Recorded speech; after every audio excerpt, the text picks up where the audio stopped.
Muy buenos días a todos, Dios los bendiga, sean bienvenidos en el nombre del Señor. Estamos viendo la carta de Gálatas, estamos precisamente en esta clase de Gálatas y la semana pasada, si recuerdan, veíamos Gálatas capítulo 6, versículo 1 al versículo 5. Quisiera solamente dar un repaso para tocar los puntos finales de la carta de Gálatas, específicamente en cuanto al punto de la restauración espiritual. Nosotros veíamos la semana pasada el proceso o el orden a restaurar en una forma espiritual a aquellos que han caído, a aquellos que ya han creído en el Señor. En Gálatas 6, en el verso 1 dice así, dice: hermanos, si alguno fuere sorprendido en alguna falta, vosotros que sois espirituales, restauradle con espíritu de mansedumbre. Dice ahí, considerándote a ti mismo, no sea que tú también seas tentado. El ejemplo que dimos la semana pasada es una vasija.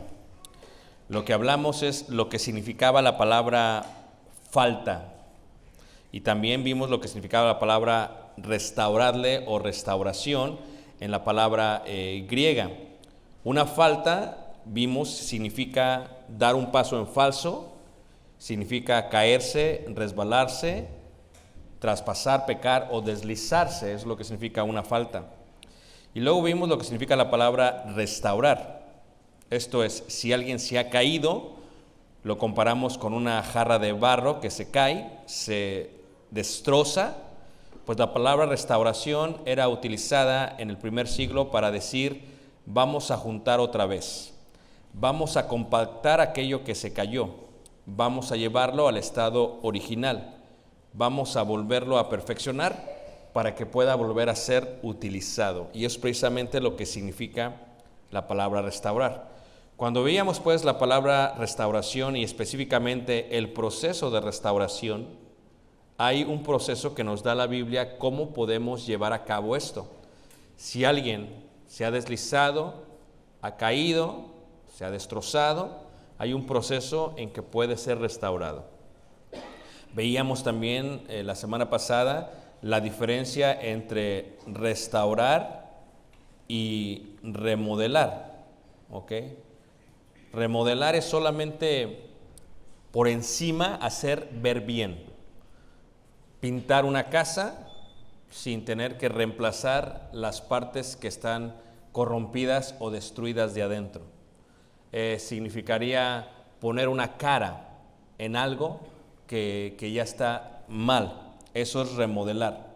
Remodelar es lo que hizo el rey Herodes en el templo, remodeló, reembelleció. Restaurar fue lo que hizo Zorobabel. Se quita lo que no está sirviendo y desde adentro se reestructura, se restaura, se quita lo antiguo, se pone lo nuevo y se empieza a restaurar. Eso es lo que estaba haciendo. Por lo tanto, en el proceso de restauración existen estos dos. Alguien puede remodelar o también alguien puede restaurar. ¿Cuál es pues el proceso de restaurar? Número uno, veíamos que antes de ello, quien lo va a hacer, según dice Gálatas en el versículo 6, el versículo 1, capítulo 6, dice que tienen que ser hombres espirituales. Ya vimos lo que es un hombre espiritual. Y quienes son hombres espirituales tienen que tener un espíritu de mansedumbre. Y vimos lo que significa mansedumbre, amabilidad en la mente, ser amables, estar templados, ser pacientes, ser tranquilos. Y veíamos la semana pasada que lo que dura años en destruirse, no podemos esperar que se restaure en días. Y eso es algo muy importante, hermanos. Lo que se destruye en años, lo que se destroza en años, la falta que se comete tiene que ser restaurada poco a poco. Entonces el primer paso que veíamos, hermanos, era el número uno, debemos de orar. Es el primer paso, debemos de orar. Orar antes de comenzar, es el primer paso. Veíamos que hay veces, dependiendo la manera en que se falló, se cayó, los géneros, se tiene a veces que ayunar para poder llevar a cabo eso. Vimos también, número dos, el segundo paso, debemos considerar el riesgo que tenemos nosotros. O sea, podemos nosotros caer en el mismo pecado. Número 2. Vimos también, número 3, que el enfoque de restaurar es restaurar y no destruir, ser objetivos en cuanto a lo que se va a restaurar. No destruir, no acabar de matar, no dar el tiro de gracia. La idea es vamos a restaurar, vamos a tratar de edificar. Y lo que veíamos era edificar, edificar, edificar. Veíamos que tenemos la autoridad para edificar y no para destruir, que la Biblia puede ser utilizada para destruir, pero puede ser utilizada también para edificar. Y que por lo tanto tenemos que usarla para edificar y no para destruir. Porque la palabra de Dios es una espada de dos filos. Un filo restaura, otro filo puede destruir. Así que hay que tener mucho cuidado con la palabra en la manera en que se debe de utilizar. Número 4, lo que vimos es que debemos de usar la palabra como el único medio, hermanos, para restaurar. Si yo voy a restaurar debajo de la ciencia de psicología, voy a fallar. Si voy a restaurar debajo de la terapia, voy a fallar. Tenemos que restaurar lo espiritual con lo espiritual. Dijo Jesús, mis palabras son espíritu y mis palabras son vida. Así que solamente de aquí podemos restaurar lo espiritual. No se puede restaurar lo espiritual con otra cosa. La palabra es la única forma, el único medio para restaurar. Por lo tanto, número 4, debemos de considerar la palabra como el único medio para restaurar y edificar. Por lo tanto, quien lo hace debe tener un amplio conocimiento de las Escrituras. Por lo tanto, quien lo hace debe saber cómo llevar a cabo esa reedificación. Eso es lo que vimos la semana pasada. Número 5, debemos entender que cuando se está tratando de utilizar la palabra como único medio para restaurar y para edificar, debemos examinar bajo un análisis objetivo el pecado y su origen. O sea, ¿por qué esta persona, por qué este cristiano está así? ¿Qué fue lo que pasó? Debemos analizarlo, debemos examinarlo. El apóstol Pablo dice, si nos examinásemos a nosotros mismos no seríamos castigados, mas siendo juzgados por el Señor. O sea, la idea es, debemos nosotros examinar la persona y lo que está pasando. ¿Y cómo se hace? Pues interpretando bien la Biblia. ¿Cómo se hace? Estando libre de conflicto de intereses. Si a quien yo trato de restaurar es alguien que me duele, no lo puedo hacer. Por eso en algunos hospitales, hermanos, cuando hay más de un médico, un cirujano, se pide como política del hospital que si la persona es familiar, la persona que va a operarlo no puede operarlo, tiene que entrar el otro cirujano, porque hay un conflicto de intereses. Esto es porque le duele lo que está haciendo, en su nerviosismo puede fallar en la operación. Por lo tanto, meten a un doctor que operaría como si operaría a alguien más. Y eso es algo interesante, se tiene que hacer de esa manera. Número 6, lo que tenemos que hacer también es exhortar y redarguir al hermano. ¿Qué quiere decir esto? Indica que se dirige, la palabra exhortación significa darle dirección correcta a la persona, no significa regañar solamente, significa dirigirlo al camino correcto, y redarguir significa convencerlo. Voy a convencerlo de lo que está mal. Yo tengo que convencer al hermano del pecado que está haciendo, porque fue sorprendido en una falta. Entonces yo tengo que acercarme y tengo que convencerlo. Entonces, si no lo puedo convencer, él no va a cambiar. Y eso es algo que tenemos que aceptar.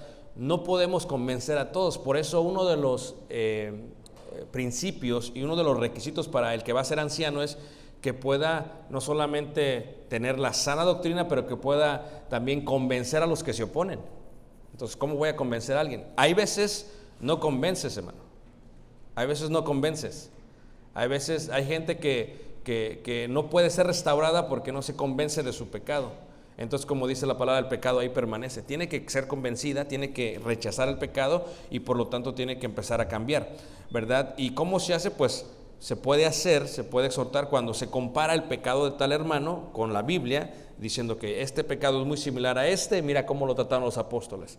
Este pecado es muy similar a este, mira cómo lo trató Jesús. Este pecado es muy similar, mira cómo se trata. Entonces, una vez que la persona está convencida, no hay ningún problema. Número 7, aquí es donde nos quedamos la semana pasada. Número 7, se debe de formar un plan de apoyo y sobrellevar las cargas. Si tú ves el contexto en Gálatas 6:1, dice: hermanos, si alguno fuera sorprendido en alguna falta, o sea, si se dio un resbalón, los espirituales son los únicos que lo pueden hacer, tienen que restaurar, tienen que volverlo a correctar, tienen que volverlo a armar. ¿Cómo? Con mansedumbre, paciencia, templanza, con una amabilidad. Pero ¿cómo? Te debes de considerar a ti mismo. ¿Para qué? Para que no seas tentado. Versículo 2. Sobrellevad los unos las cargas de los otros y cumplid así la ley de Cristo. Si la persona no se arrepiente del pecado que ha cometido, no se puede restaurar. De nada sirve, hermanos, que uno cometa un pecado y se ponga aquí enfrente un pecado que haya dado mal testimonio en la iglesia y que diga, hermano, perdónenme. De nada sirve que haga eso, hermanos, si realmente no se arrepiente de corazón. Tiene que haber una conversación genuina del corazón, porque pasar al frente, aunque no lo crean, cualquiera lo puede hacer, y llorando. El punto es si después de arrepentirse está dispuesto a restaurar su vida, está dispuesto a enmendar sus pasos, sus actos, está dispuesto a hacer lo que tiene que hacer. De otra manera, si yo paso enfrente y les pido perdón a ustedes, hermanos, ¿okay? Y pidiéndoles perdón a ustedes, la próxima semana continúo en el mismo pecado, en la misma idea, pues ustedes dirán que pues no se arrepintió el hermano.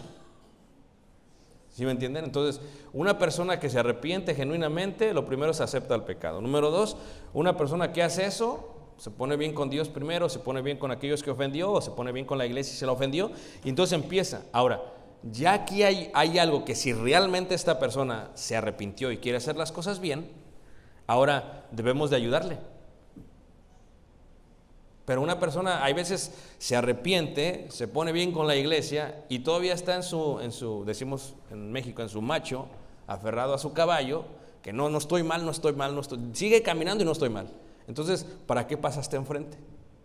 Entonces, ¿cuál fue la idea? Pues es que no estás convencida de tu pecado, no estás convencido de lo que hiciste.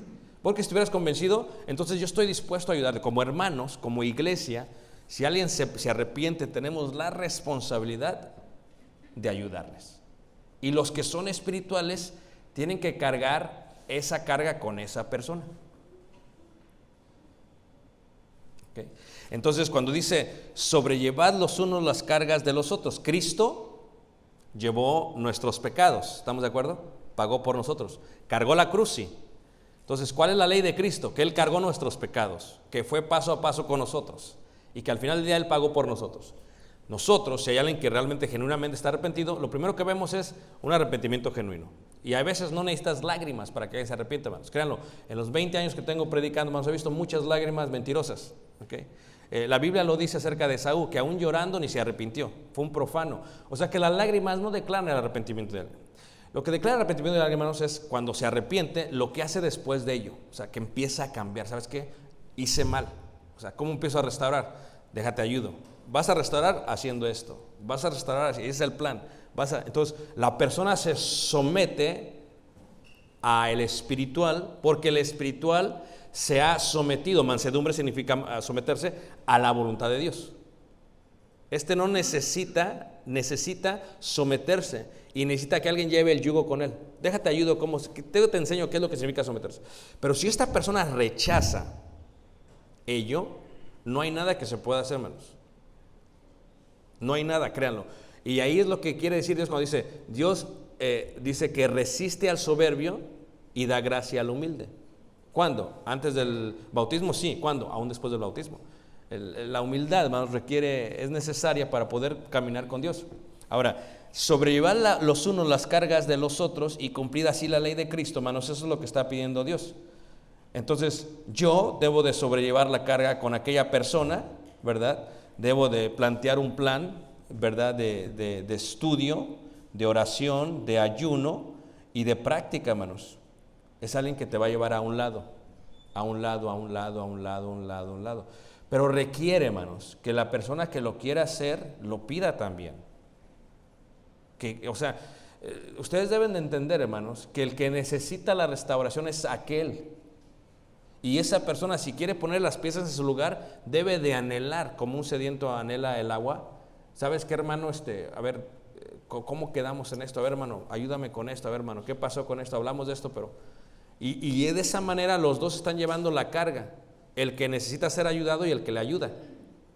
Y empiezan a llevar la carga uno por otro. Dice, sobrellevad los unos las cargas de los otros. De esta manera eso se refiere. Al espiritual va a cargar la carga con aquel que cayó. Y de esta manera va a cumplir la ley de Cristo. Porque al final del día, hermanos, la idea es ayudarnos mutuamente a salir del error. Pero reitero, si uno de los dos no quiere, no se puede. Si el que cayó se arrepintió hipócritamente, no se puede, hermanos. O sea, tiene que haber eso. Y no sabemos hasta que veamos sus acciones después del arrepentimiento. Es cuando sabemos si esta persona realmente quiere o no. Quiere o no, es como el que se bautiza. No sabemos hasta después. O sea, no sabemos si va a cambiar hasta después. Cuando sinceramente dice, ¿sabes qué? Dejé de hacer esto, voy a hacer esto, entonces ya esa persona empieza a cambiar. Lo mismo en la parte de restauración. Y uno, hermanos, el que está restaurando tiene que ser lo suficientemente inteligente para que no le tomen el cabello al pelo. ¿Ok? Porque a veces como que sí lo voy a hacer, pero para que voy a remodelarme. Voy a estar remodelado. ¿Ya entiendes el concepto? Me voy a pintar. Entonces la iglesia dice, wow, ya la hicimos, no, pero ¿cuál? O sea, todavía sigue podrido por dentro. ¿Sí me entiendes? Ya se remodeló, pero no se restauró. Por lo tanto, 1 mes, 2 meses, 3 meses se vuelve a ver las mismas actitudes. O sea, entonces no ha cambiado. Porque la persona que ha cambiado va a cambiar. Lo que está restaurado se va a restaurar. Es lo mismo que pasa en una pared que tiene humedad. Remodelar se pinta. El hermano pasó, lloró, lo abrazamos, bla, bla, bla. ¿Okay? Y después de eso, empieza a hacerles ver a todos, estoy haciendo bien ya. Pero ¿qué pasa, hermanos? Después de tiempo, por sus frutos, ¿los qué? Entonces la humedad empieza a volver a salir. Entonces, ¿qué se hace? Se tira la pared, se termina la humedad y se restaura. Y entonces la persona fue totalmente restaurada. ¿Ok? Versículo 3 dice así. Dice así, versículo 3. Es más, la palabra consolador, hermanos, significa ir al lado de. Cuando dice que el Espíritu es nuestro consolador, significa, en griego es el que va al lado de otra persona. ¿Ok? Entonces, cuando uno cumple la ley de Cristo, va al lado de otra persona. Pero los dos tienen responsabilidad, no solamente uno. Y tú no puedes culpar al que está tratando de restaurar solamente, son los dos, no uno solamente. Número 8, el próximo paso, ¿verdad? Tiene que ver con evaluar si está funcionando el plan o no. Y esto es lo que hablamos la vez pasada. Dice ahí, porque el que se cree ser algo no siendo nada, a sí mismo se engaña. Es lo que le decía, pasé, lloré, me arrepentí, estoy pasando con el hermano a estudiar, estoy orando con el hermano, pero puro show, ¿sí me entiendes? Porque yo me estoy engañando a mí mismo. Pasan 3-4 meses y vuelvo a lo mismo, vuelvo a la misma situación, entonces me engañé. Entonces, ¿qué dice Pablo? Si tú crees ser algo, o sea, y que ya pasó, no, o sea, no siendo nada, te estás engañando a ti mismo. Versículo 4. Así que cada uno someta a prueba su propia obra. Y esto es algo muy interesante, hermanos. Porque evaluar requiere que realmente terminé con el pecado, realmente dejé de practicar el pecado, realmente me estoy volviendo a poner las piezas de la vasija roja en su lugar, ¿realmente lo estoy haciendo o no? Entonces aquí uno evalúa. Es más, tú puedes evaluar, el espiritual va evaluando y dice, ok, después de unos meses te das cuenta si la persona se restauró o no. ¿Por qué? Por su actitud. ¿Por qué? Por su humildad. Nosotros tenemos la responsabilidad de no estarle recriminando lo malo que hizo, si realmente hay algo que está tratando de restaurarse. O sea, la iglesia tiene el compromiso, como dice Corintios, de ya pecó, pues no se lo estoy recordando todos los días. Él está tratando, está mejorando, vamos a ayudarle. ¿Me entiendes lo que estoy diciendo? Ahora, pero si no, pues entonces la actitud, la soberbia nos está recordando a todos que no ha cambiado, es la misma persona, estamos lidiando con el mismo ser. Todo fue un puro show. ¿Sí me entiendes? Entonces también es importante ver esas dos partes. Pero si sí, hermanos, si empezamos a mirar que la persona está dispuesta a continuar su restauración, que está restaurando y que ha mejorado, o tristemente te das cuenta que simuló su interés por hacerlo, y hay veces se apartará no solamente de la iglesia, sino del consejo que se le ha dado y aún de sí mismo. Y hay veces la persona queda irreconocible en una forma espiritual. Es como cuando los niños pasan a la juventud y dices, ¿quién es este? Este no es mi hijo. ¿Por qué? Porque espiritualmente, aunque estén en el mismo cuerpo, ya no los conoces, son irreconocibles. Lo mismo sucede con una persona que estuvo en el camino del Señor y de pronto deslizó, se trató de restaurar, no quiso, y dices, ¿qué le pasó al hermano? No lo conozco, es alguien que no sé ni quién es. Y en esa evaluación, hermanos, te darás cuenta. Sin embargo, si todo va bien, si se va restaurando, es preciso hacerle ver a aquella persona que debe aprenderse a perdonar a sí mismo. Esto es algo muy interesante, hermanos. Cuando una persona cae y es sincera y se restaura y está tratando, esa persona debes de decir, ¿sabes qué, hermano? Ya olvídate de eso, ya Dios te restauró, vamos adelante. Porque a veces esa persona es muy dura consigo mismo. A veces se deslizó, cayó y dice, no, yo nunca más puedo servirle a Dios. No, eso no es lo que está diciendo Dios. Tú puedes servirle a Dios, pero tienes que aprenderte a perdonar a ti mismo.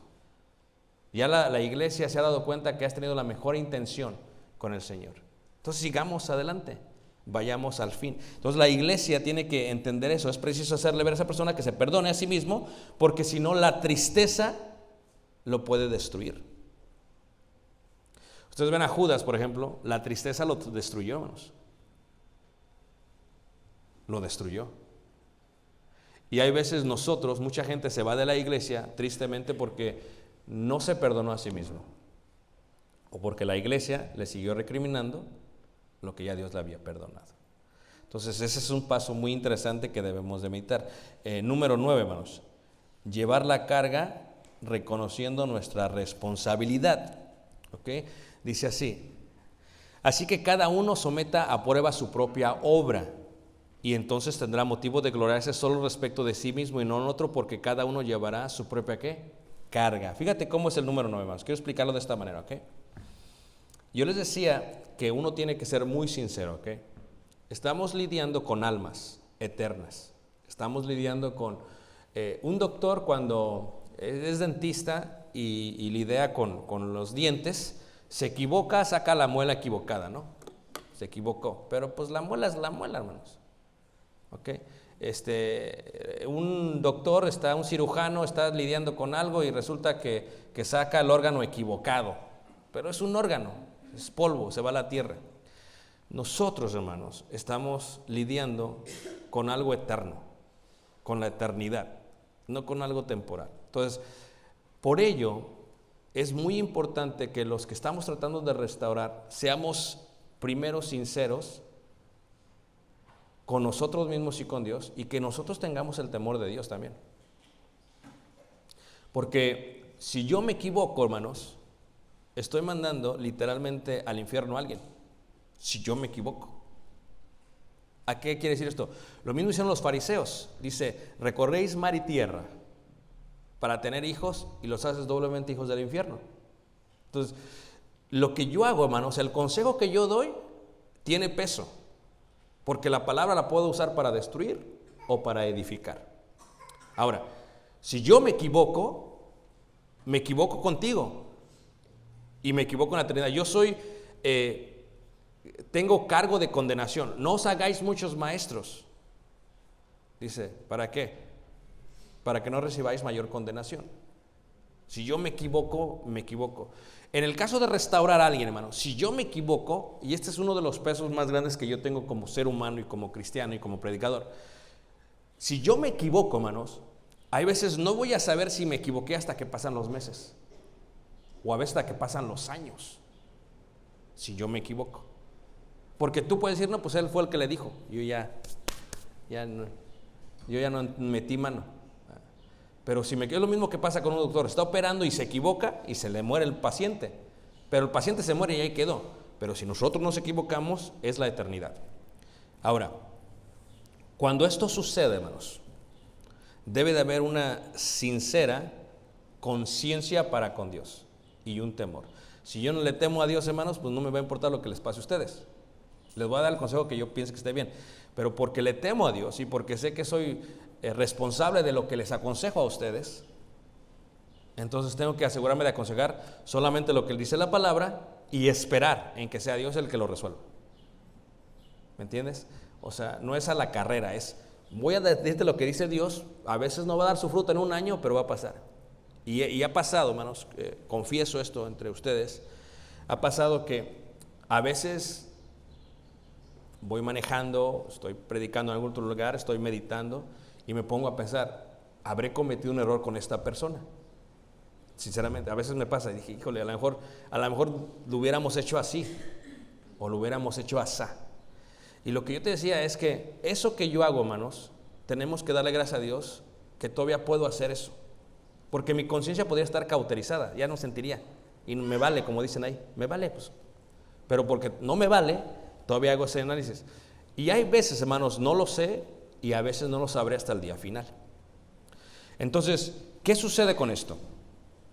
Cuando la persona se aleja, ya sea de ti o de la congregación, de la comunión, si eres sincero, si eres espiritual, no sabrás si se hizo lo correcto. Hay veces dudarás y llevarás el peso contigo mismo. Eso es lo que está diciendo Pablo.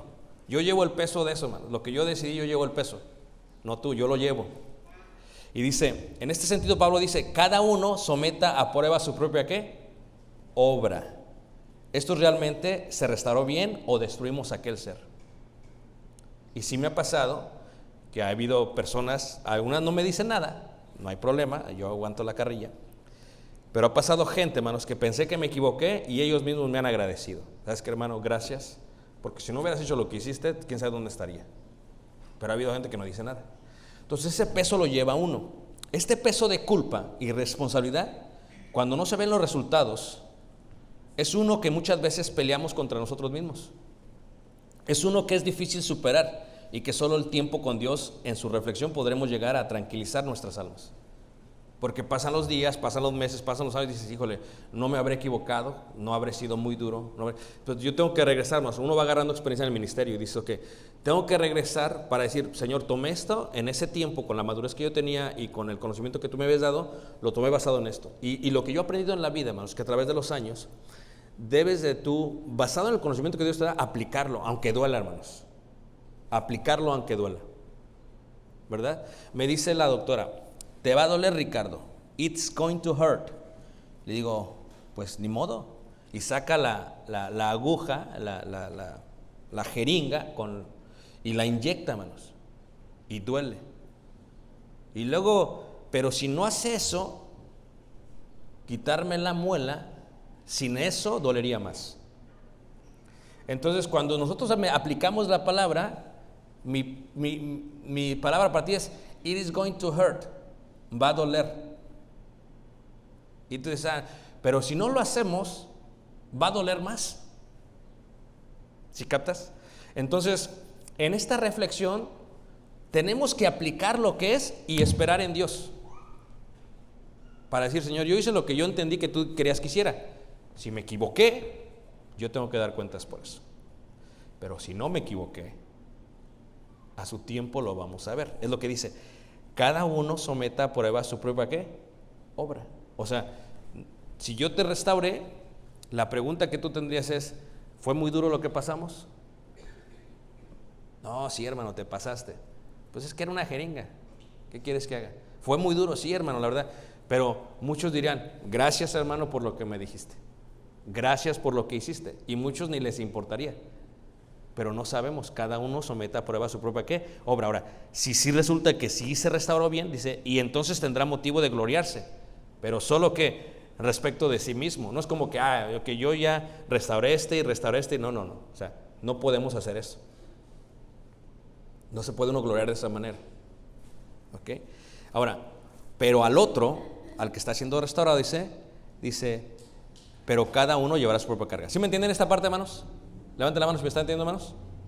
Okay.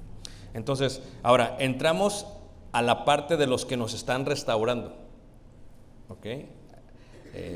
No sé, voy a dar un espacio para preguntas, hermanos, porque no me interesa que quede bien eso y lo que hagamos la vez pasada, pero nada más quería retocar esa parte final. ¿Alguna pregunta acerca de lo que he hablado, hermanos? ¿Se entendió? Ok, no hay preguntas. Ok, ahora, Pablo pasa de eso y dice algo que no te esperas. Y dices, el que es enseñado en la palabra, haga partícipe de toda cosa buena al que lo instruye. Y tú te quedas, pues ¿de dónde salió esto, Pablo? Estamos hablando del restaurado, pero es que tiene que ver con eso, hermanos. A ver, Yo quiero que pienses algo, ¿ok?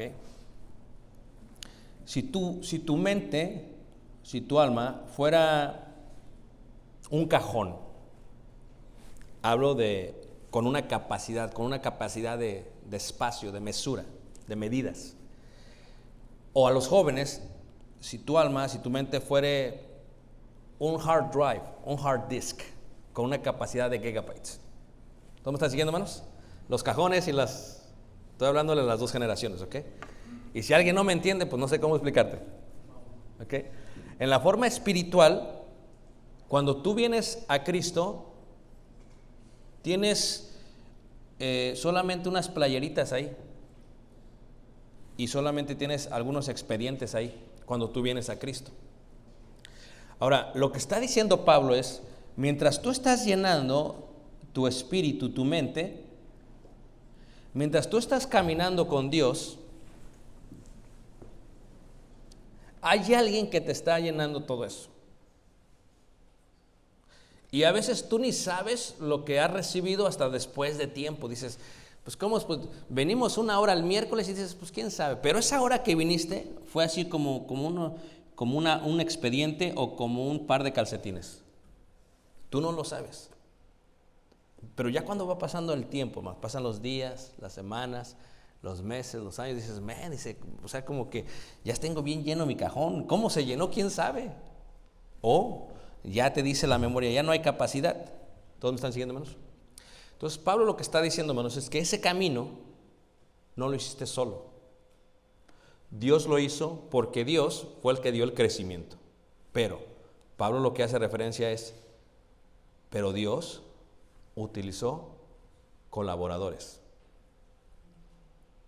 Y esos que colaboraron, dice el que es enseñado en la palabra, haga partícipe de toda cosa buena al que lo instruye. Y primero vamos a hablar de la palabra instrucción, ¿ok? De la palabra instrucción. Lo podemos hablar en varios términos, ¿ok? Pero vamos a hablar de la palabra instrucción primero. Dice, instrucción, hermanos, en el griego, ¿verdad? Significa enseñar la palabra a través de la boca, o instruir en forma oral, o informar. Cuando Pablo dice, el que es enseñado en la palabra, haga partícipe de toda cosa buena al que lo instruye, dices, ¿qué significa eso? ¿De qué está hablando Pablo? ¿Qué quiere decir eso? Solo voy a tratar de aplicar de la manera más sencilla, hermanos, para que se pueda comprender. No va a haber quejas en el proceso, solamente lo voy a explicar, pero como yo siempre soy a veces irónico, ahora sí como quien dice, si te cae el saco, pues póntelo. ¿Sí me entiendes? Pero no es la intención de ponerte un saco, ¿ok? Cuando dice Pablo esto, hermanos, si hacemos un análisis correcto, hermanos, Dios ya desde el Antiguo Testamento ha explicado el cuidado de aquellos que se encargan de las cosas de Dios. Si hiciéramos un análisis, yo te preguntara, a ver, ¿cómo sabes esto? ¿Cómo sabes aquello? ¿Cómo sabes esto? ¿Cómo sabes esto? Dirías, pues no sé, pero lo he ido aprendiendo. Pues es que alguien, hermanos, ha estado sembrando en ti y ha estado cuidando de ti. ¿Todos me entienden lo que estoy diciendo, hermanos? Y esa persona es a lo que se refiere Pablo. Ese maestro de niños, ese maestro de jóvenes, esa maestra, esos hermanos que están enseñando, que están dando sermones, que están dando clases, esos hermanos son los que te han instruido a ti. Lo que sabes no vino así como por revelación divina. Fue un proceso. ¿Ok? Lo que dice Pablo, hermanos, en el Antiguo Testamento pone el principio acerca de lo que son los levitas. ¿Ok? En el Nuevo Testamento ya lo habla de otra manera. Mira, pongan un separador ahí, vayamos a primera carta de Corintios, capítulo 9, versículo 11. 9, verso 11. Yo no trabajé en el campo.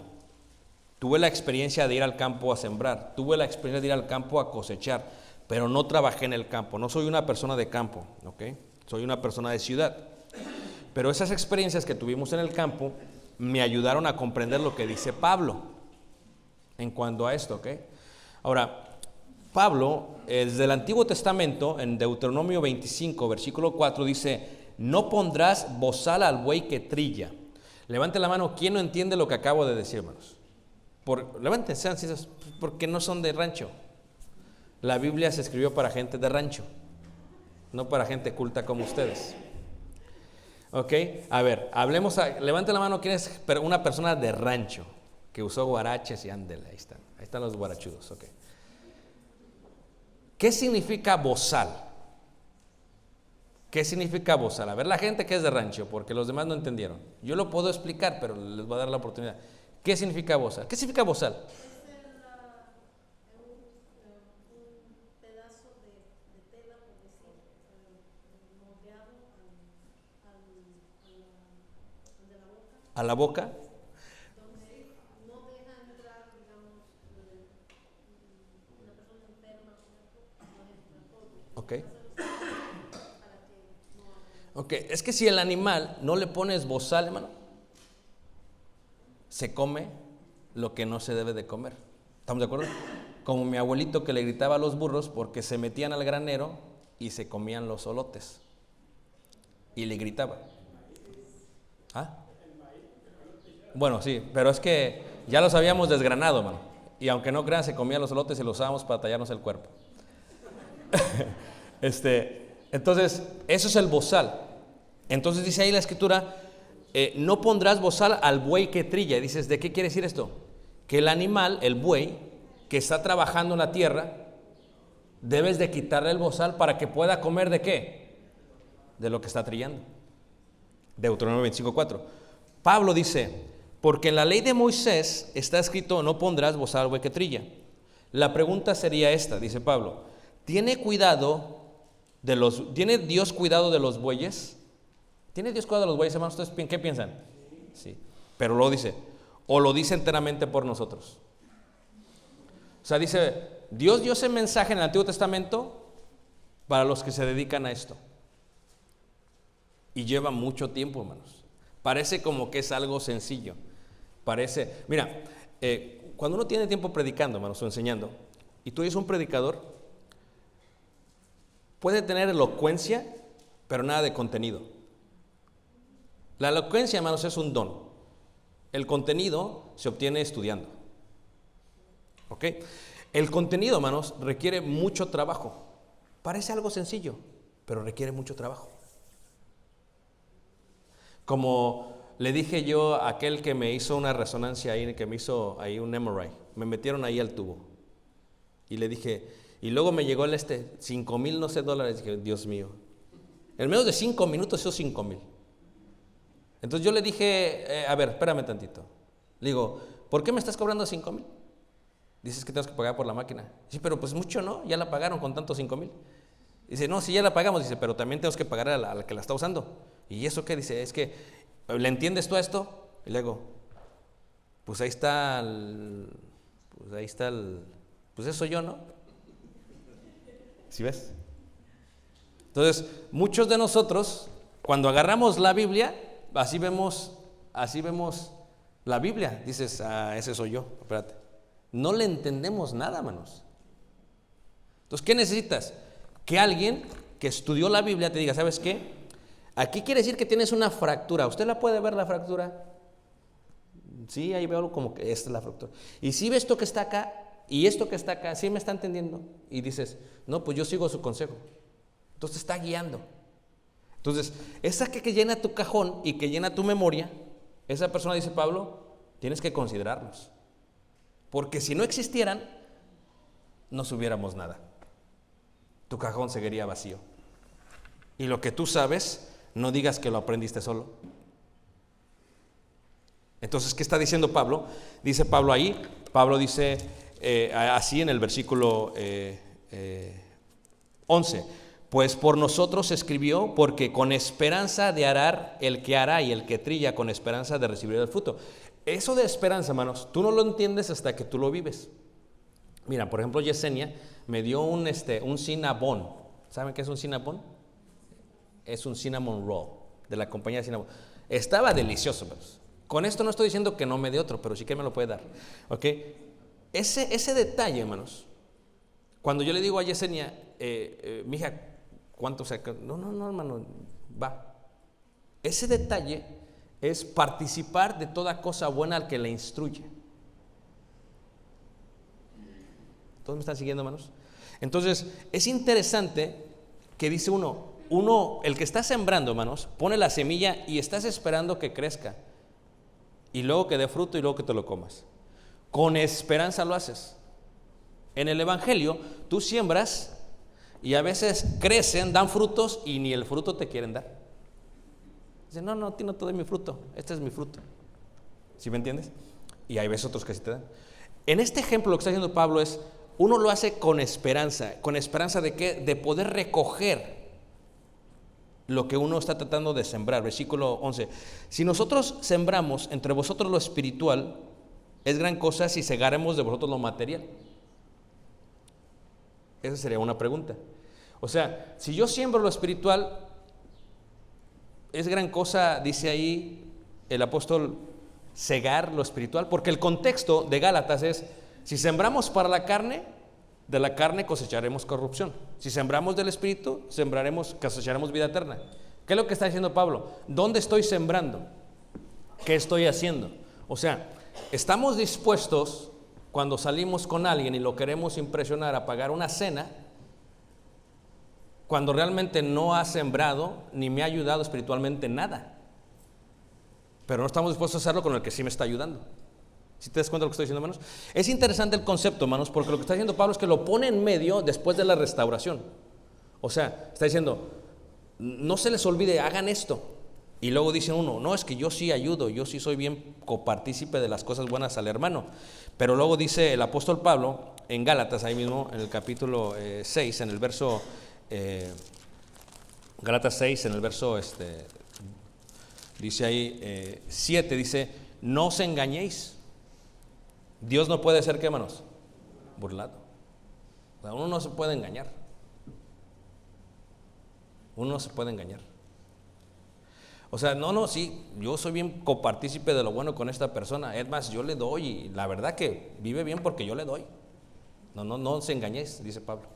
Porque si lo vemos en una manera sincera, los que están trabajando, hermanos, ya le pongo aquí la imagen, los que están trabajando, hermanos, en sembrar y en cosechar, esperan. Los que están cuidando esperan. Pero la pregunta sería, ¿realmente estoy siendo copartícipe? O aún dentro digo, yo participo de la ofrenda, pero pues no quiero que le vaya, pero pues tengo que amar a Dios. O sea, tú tienes que entender lo que haces y para qué lo haces. Dice, no os engañéis, Dios no puede ser burlado, pues todo lo que el hombre sembrar, eso también ¿qué? Segará. Es interesante porque entre los judíos, ellos cuidaban a los levitas, porque ellos no podían dar su sacrificio a Dios. Necesitaban a los levitas para acercarse a Dios. Pero en el Nuevo Testamento no es necesario los levitas, pero el principio se queda ahí. La idea tiene que ver con ¿qué, hermanos? Con que ustedes están sembrando y ustedes van a cosechar. Según lo que tú siembres, según lo que tú quieras. Dice ahí la palabra de Dios, hermanos, en 1 de Timoteo 5:18, 1 de Timoteo 5:18 dice así. Dice 5:18, dice, pues la escritura dice, no pondrás bozal al buey que trilla, y digno es el obrero de su ¿qué? De su salario. Tú te preguntas, bueno, ¿en qué forma? ¿Cómo es digno? ¿Cómo es digno? O sea, ¿en qué forma? ¿Qué está haciendo? Y en nuestra cultura, hermanos, es algo importante, que en la cultura latina, hermanos, por la corrupción que hay en las religiones, a veces queremos aplicarlo a todos, pero no es así. En nuestra cultura latina pensamos que no, o sea, que cada quien debe de sobresalir porque cada quien puede. Y esa idea, hermanos, es triste porque a veces aún está dentro de la iglesia de Cristo. Dentro de la iglesia de Cristo, hermanos, está esa misma idea. No, que trabaje y que haga esto y que haga aquello y luego que haga esto. Y les quiero decir, hermanos, si puedo ser sincero, creo yo que esa es una de las razones por las cuales las iglesias de Cristo no han crecido en Latinoamérica. Porque, o sea, el miembro quiere un bistec, pero da solamente trigo. El miembro quiere buenas clases, pero aquel pobre la está haciendo en menos de media hora. ¿Por qué? Porque pues no tiene tiempo. Y bíblicamente, hermanos, si seguimos el patrón divino, decimos, así lo puso Dios, así lo estableció Dios, así hay que seguirlo. Pero nosotros pensamos que nuestra forma de hacerlo es mejor. Y aún qué triste sería que entre nosotros pensáramos así. Pero los hay. Pero los hay. Yo ya tuve la experiencia de hacer las dos cosas. Así que yo entiendo lo que es hacer esto y lo que es hacerlo sin hacerlo. Y me gustaría darte unos cassettes que tengo del año 97, 98, 99, 2000, 2001, 2002, 2003, 2004. Me gustaría dártelos, 2005. Te los voy a dar si quieres. Y escuches el contenido de las clases. Y luego me las comparas con las del 2013. Uno que ya creció, uno entiende. Dices, entiendo lo que es y lo que no es. Entonces, cuando dice la Escritura, digno de celebrar su salario, dice, ok, ¿qué se requiere? ¿Qué se va a hacer? Dice ahí también la carta de Juan, la tercera carta de Juan, versículo 6, dice lo siguiente. Tercera carta de Juan, versículo 6, dice así. Dice así lo siguiente, dice el apóstol Juan, dice, los cuales han dado ante la iglesia testimonio de tu amor y harás bien en encaminarlos como es digno de su servicio. ¿A quién? A Dios, para que continúe ¿qué? Su viaje. Pablo, en otras partes de la Escritura, como en Romanos 10:14 dice, ¿y cómo predicarán si no fueren enviados? Como está escrito, cuán hermosos son los pies de los que anuncian la paz, de los que anuncian el evangelio. Pablo, en otras partes, dice también, pequé yo humillándome a mí mismo para que vosotros fuesteis enaltecidos, por cuanto os he predicado el evangelio de Dios en balde. He despojado otras iglesias, recibiendo salario para serviros a vosotros. O sea, Pablo se da cuenta que en la misma iglesia, hablando en sus viajes misioneros, hay iglesias que no le ayudaban nada y otras que sí le ayudaban. Y dice Pablo, despojo a estas para darles a ustedes. Fíjate el pensamiento. Entonces, si regresamos al punto, hermanos, dice el apóstol Pablo, ¿verdad? Si regresamos al punto de Gálatas, la pregunta sería, ¿qué tanto yo coparticipo de toda buena obra? Y no estamos hablando solamente de la parte del salario, hermanos, sino de toda buena obra. Y voy a compartir con ustedes, hermanos, por el bienestar de la clase, 4 experiencias que no se me han olvidado en la vida, ¿ok? Gálatas capítulo 6, en el verso 6, dice, el que es enseñado en la palabra, haga partícipe de toda cosa, ¿qué? Buena. ¿Qué significa eso? Buena, recuerden ustedes que bondad, benignidad es un fruto del Espíritu de Dios. ¿Se acuerdan ustedes de eso, hermanos? Entonces, si bondad es un fruto del Espíritu de Dios, ¿qué significa bondad o qué significa de toda cosa buena? ¿Ok? Toda cosa buena, ok. Entonces, si viene un maestro a ustedes, el maestro de su escuela, de sus niños, y toca la puerta, y abren la puerta, quiero preguntarles, ¿cómo tratan al maestro de sus niños? Porque los que tienen niños tienen maestros que vienen, ¿verdad que sí, hermanos? ¿Cómo los tratan? ¿Ah? Con respeto. ¿Con qué más? ¿Ah? Con cariño. ¿Qué más? Amable. Que pásale, gracias por acompañarnos, aquí está mi hijo, yo sé que usted va a ser su maestro, y empiezan a hacer todo el show. ¿Sí? ¿Estamos todos de acuerdo, hermanos? Ok, eso es parte de lo que uno hace. Pero ¿por qué se nos olvida, hermanos, que las cosas espirituales son más importantes que las cosas materiales? Si viniese una maestra de tu niño de la iglesia a la casa, ¿no deberíamos de ser copartícipes de toda bondad o toda buena obra a esa persona? ¿No deberíamos, hermanos? Claro. La pregunta sería ¿por qué? ¿Por qué? Sí, por eso, número uno, pero ¿por qué más?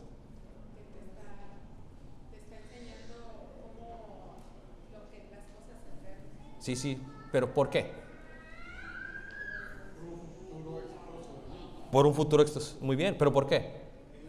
Porque Dios lo dice, hermanos. Pues Dios te lo está diciendo. Dios dice a las maestras que ven ahí las pobres corriendo a veces, pues sean buenas con ellas, porque están instruyendo ¿a quién? ¿A quién, hermanos? A los niños.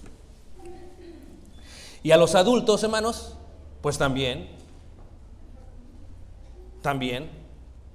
O sea, debe de haber respeto, sí, pero dicen es que el respeto se gana, totalmente.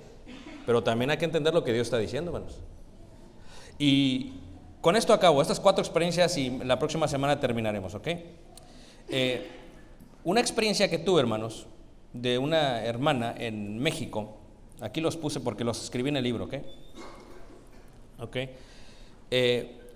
No puse los nombres, no los voy a decir porque estamos grabando, pero los podría decir más, pero no porque estamos grabando, no voy a decir, ¿ok? En Dallas, Texas, hermanos, un hermano me compró unos zapatos, pero yo ya tenía 6 pares en la casa, yo no necesitaba zapatos.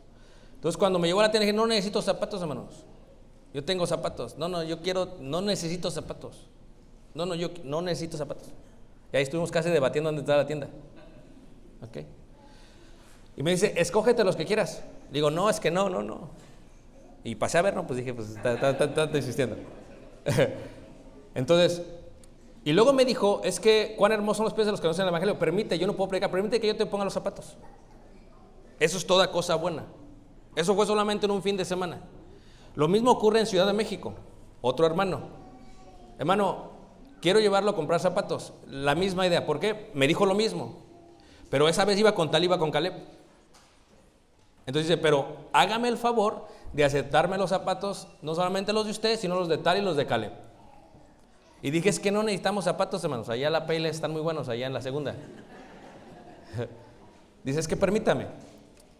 Otra hermana me dice literalmente, hermanos, me da un billete de 50 pesos, ahí está todavía colgado, no lo necesitaba, ahí está colgado. Pero se me acercó al final de un seminario en Ciudad de México y me lo dio. Con la mano así, sentí así el papelito. Y ya no supe ni cómo hacerle, porque si la quito rápido se cae. Si no lo agarro, la desprecio. Si lo agarro, me siento incómodo. Me sentí incómodo. Entonces, cuando hablo de eso, hermanos, hablo de una mujer, porque visitamos su casa, que no creo que tenga mucho más de lo que tenía en la mano. ¿Ok? Pero despreciarla también estaría, ¿qué?